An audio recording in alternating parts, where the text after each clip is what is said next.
274,625 यानी कि ये किसका है 65 का, ठीक है। 15,625 ये किसका है 25 का, ठीक है। ये कितना है 24,389 ये किसका है 29 का।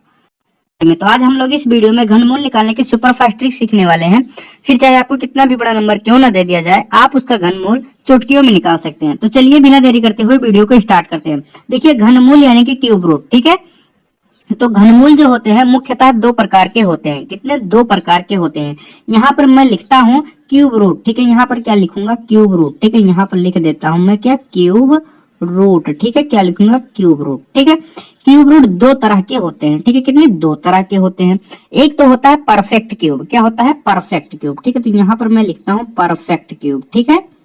परफेक्ट क्यूब, ठीक है। और दूसरा जो होता है नन परफेक्ट क्यूब होता है, ठीक है। क्या होता है? Non perfect cube.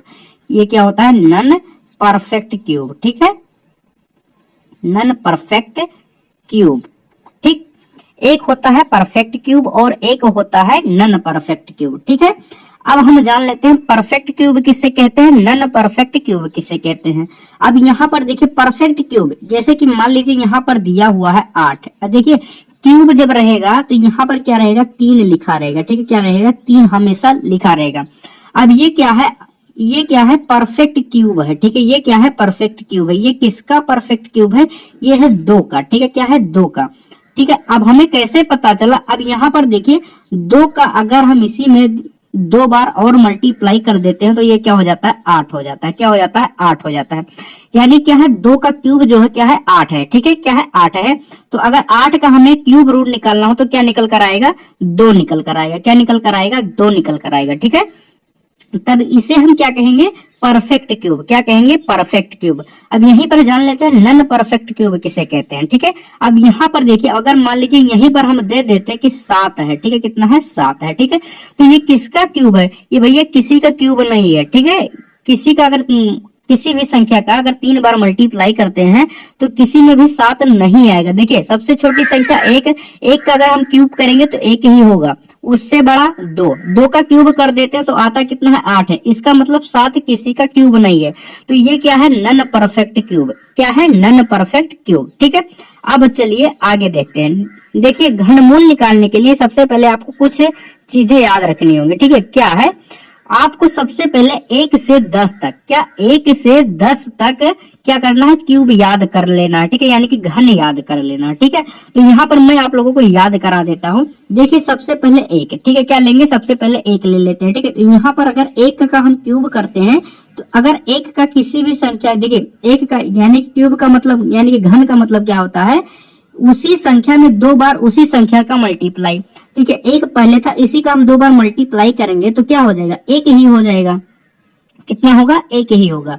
अब यहीं पर 2 का क्यूब लेते हैं तो 2 का क्यूब का मतलब इसे हम 3 बार मल्टीप्लाई करेंगे, यानी कि इस तरीके से 2, ठीक है। सॉरी यहाँ पर हमने यहाँ पर देखिए 2 मल्टीप्लाई का 2 मल्टीप्लाई का 2, 2 दूना का 4 दूना का 8, ठीक है। देखिए इसका जो पावर का मतलब क्या होता है? उसी संख्या का 3 बार मल्टीप्लाई कर दीजिए, ठीक है। अब यहीं पर चलिए देखते हैं 3 का अगर हम क्यूब निकालें तो यहाँ पर कितना हो जाएगा? 27 हो जाएगा। 4 का अगर क्यूब निकालते हैं तो कितना हो जाता है? 64 हो जाता है। 5 का अगर क्यूब निकालते हैं तो कितना हो जाता है? 125 हो जाता है, ठीक है। अब यहीं पर हम 6 का क्यूब निकाल लेते हैं। 6 का क्यूब कितना हो जाएगा? 216 हो जाएगा। 7 का अगर क्यूब निकाल लेते हैं तो कितना हो जाएगा? 343 हो जाएगा। 8 का अगर हम क्यूब निकाल लेते हैं तो ये कितना हो जाएगा? 512 हो जाएगा। 9 का अगर हम क्यूब निकाल लेते हैं तो ये क्या हो जाएगा? 729 हो जाएगा। और अगर 10 का क्यूब निकाल देंगे तो ये कितना बार चला जाएगा? यानी कि 1000 हो जाएगा। कितना? 1000, ठीक है। अब देखिए इसी को आप लोगों को याद करना है। क्या? इसी को याद करना, ठीक है। इसमें याद क्या करना है? देखिए 1 का क्यूब 1 हो गया, 2 का क्यूब कितना हो गया? 8 हो गया, 3 का कितना हो गया? 27 हो गया, और 4 का कितना हो गया? 64, 5 का कितना हो गया? 125, 6 का कितना हो गया? 216, और 7 का कितना हो गया? 343, 8 का कितना हो गया? 512, 9 का कितना हो गया? 729, 10 का कितना हो गया? 1000, ठीक है। अब आप लोगों को याद सिर्फ क्या करना है? यूनिट डिजिट याद करना है। क्या करना है? सिर्फ यूनिट डिजिट याद रखना है। क्या? यूनिट डिजिट, ठीक है। सिर्फ इकाई अंक आप लोगों को याद करना है बस, ठीक है। यूनिट डिजिट आप लोगों को याद करना है बस। यहाँ पर देखिए, यहाँ पर हम सभी को गोला बना, देखिए एक का मल्टी अगर एक का वर्ग यानी सॉरी एक का अगर क्यूब करते हैं घन तो क्या होता है, एक होता है। तो एक ही संख्या है, ठीक है। दो का अगर करते हैं तो 8, ये भी एक ही संख्या है, ठीक है। लेकिन ये 3 का करते हैं तो यहाँ पर क्या हो जाता है, 2 अंक हो जाता है। तो इसमें क्या करना है, सिर्फ लास्ट वाला यानी कि इकाई अंक याद करना है, ठीक है।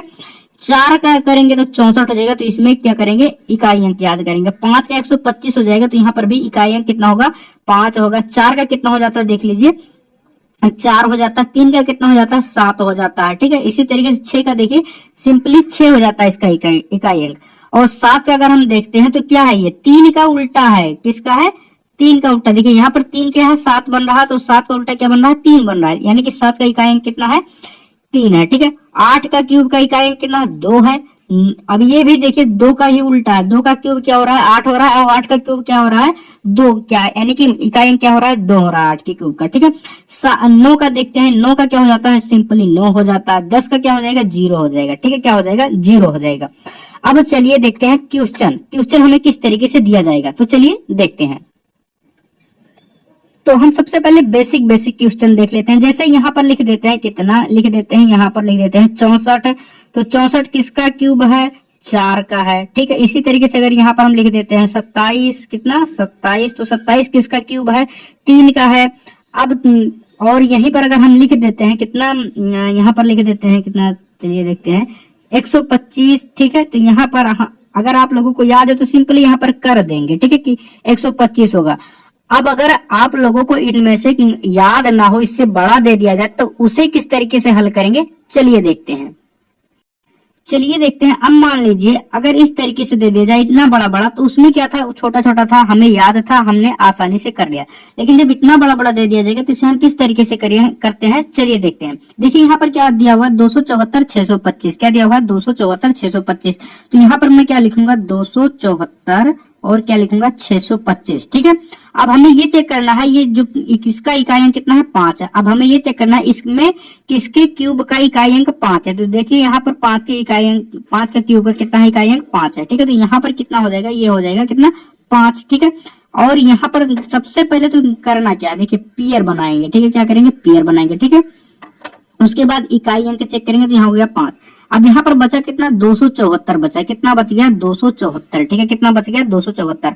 अब हमें ये चेक करना, 274 इनमें से किसके क्यूब के बीच में आता है, ठीक है।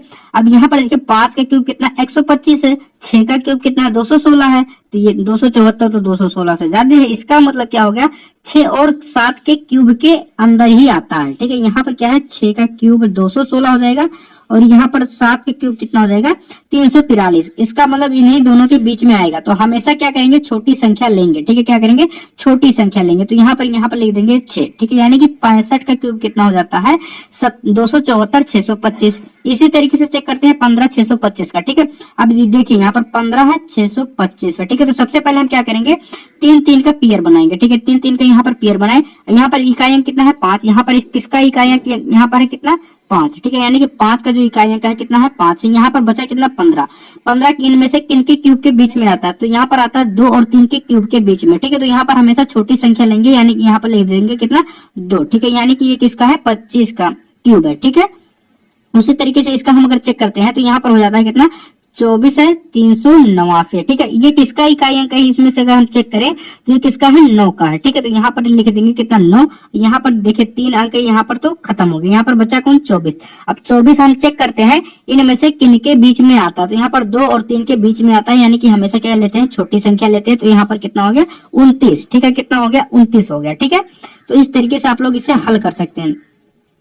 देखिए एक बार और देख लीजिए, यहाँ पर कितना था, 274 625, ठीक है। सबसे पहले हमने इकाई अंक चेक किया, इनमें से किसका इकाई अंक 5 है। तो यहाँ पर 5 का क्यूब करने पर 5 आता है, ठीक है। तो यहाँ पर लिख दिए 5। बचा कितना, 274। इनमें से चेक करेंगे 274 किनके क्यूब के बीच में आता है, तो यहाँ पर आता है किसके, 6 और 7 के क्यूब के बीच में आता है। तो हमेशा क्या करेंगे, छोटी संख्या लेंगे। तो यहाँ पर लिख देंगे 6, ठीक है। तो यहाँ पर कितना हो गया, 65, ठीक है। इसी तरीके से इसका चेक किया, इसी तरीके से इसका भी हो गया, ठीक है। तो आज के वीडियो बस यहीं तक, मिलते हैं अगले वीडियो में। तब तक आप इसे रिवीजन करते रहिए। चलिए मिलते हैं अगले वीडियो में।